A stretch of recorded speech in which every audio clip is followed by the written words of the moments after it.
Hello students, 11 number পাঠ কাৰ্য আৰু শক্তিৰ অনুশীলনীৰ 2 নম্বৰ প্ৰশ্নটো আলোচনা কৰিব ওলাইছোঁ। ইয়াত চোৱাচোন দিয়া আছে যে ভূমিৰ লগত কোনো কোণত প্ৰক্ষেপ কৰা। অ'কে, চ' আমি ধৰি ল'লোঁ এয়া হ'ল ভূমি। এতিয়া ভূমিৰ লগত কোনো কোণত প্ৰক্ষেপ কৰা। এনেদৰে কোনো কোণত প্ৰক্ষেপ কৰা হৈছে, ঠিক আছে, বস্তু এটাই এই স্থানৰ পৰা এই স্থানলৈ আহিছে। আৰু কি কৈছে চোৱা, বস্তুটো বক্ৰপথেৰে গতি কৰি পুনৰাই ভূমিলৈ উভতি আহিলে। ইয়াতে চোৱা, এই বি স্থানত পুনৰ ভূমিলৈ উভতি আহিল। এতিয়া কৈছে যে বস্তুটোৰ যাত্ৰাপথৰ প্ৰাৰম্ভিক আৰু অন্তিম বিন্দু একেডাল অনুভূমিক ৰেখাত অৱস্থিত। এতিয়া চোৱা, ইয়াতে প্ৰাৰম্ভিক স্থান আৰু অন্তিম অৱস্থান মানে কি হৈছে, একেডাল অনুভূমিক ৰেখাত অৱস্থিত। অৰ্থাৎ ইয়াত কি হৈছে যে ভূমিৰ লগত এই ৰেখাডাল কি হৈছে, সমান্তৰাল হৈ আছে। এতিয়া কৈছে যে মাধ্যাকৰ্ষণ বলে বস্তুটোৰ ওপৰত কিমান কাৰ্য কৰিলে।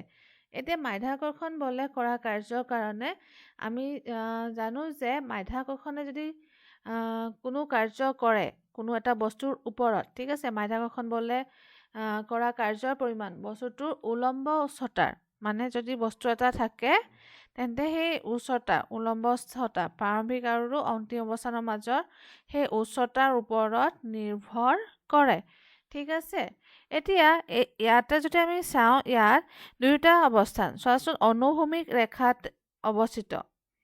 দেখিছেনে দুয়োটা স্থান ভূমিৰ লগত সমান্তৰাল, কোনো উচ্চতা দুয়োটা অৱস্থানৰ মাজত নাই, একেটা হাইটতে আছে, ঠিক আছে। চ' ইয়াত কি হৈছে,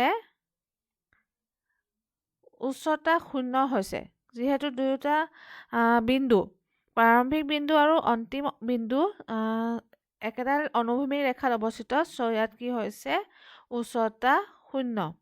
আৰু কি হয় যে ইয়াত যিটো মাধ্যাকৰ্ষণ বলে কৰা কাৰ্য, সেই কাৰ্য উলম্ব উচ্চতা, উলম্ব মানে ভূমিৰ লগত যি লম্ব হৈ থাকে, ধৰা এনেধৰণৰ যিটো 90 ডিগ্ৰী হৈ আছে, দেখিছা ইয়াতে এইখিনিত চোৱা, তেতিয়া দেখিলে গম পাবা ইয়াত উলম্ব হৈ আছে, দেখিছা ভূমিৰ লগত। ইয়াৰ যদি ভূমি হয়, ভূমিৰ লগত এই উচ্চতা উলম্ব হৈ আছে, 90 ডিগ্ৰী কৰি আছে, ঠিক আছে।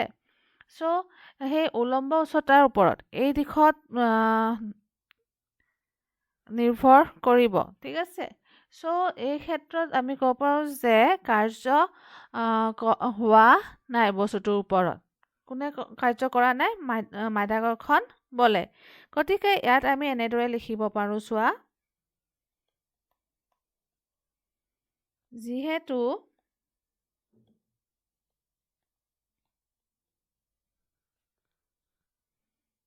বস্তুটো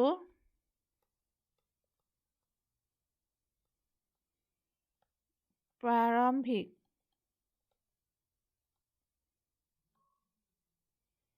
আৰু অন্তিম অৱস্থান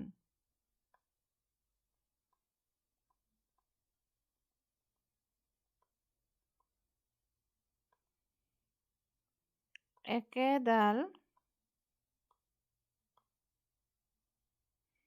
অনুভূমিক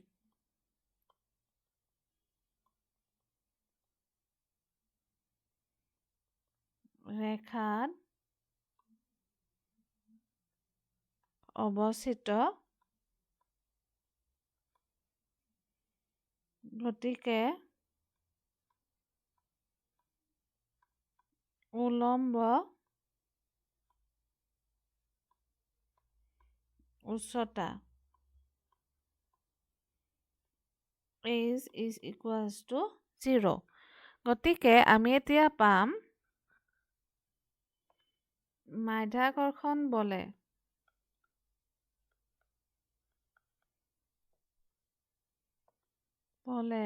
বস্তুটোৰ ওপৰত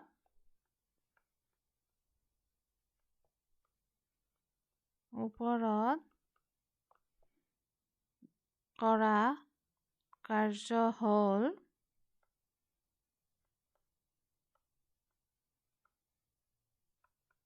mgh.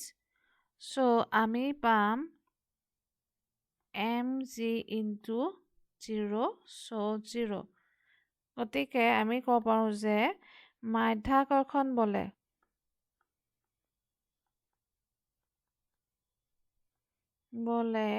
বস্তুটোৰ ওপৰত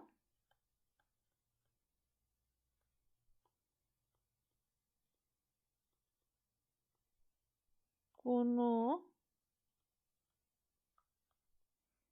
কাৰ্য সম্পন্ন কৰা নাই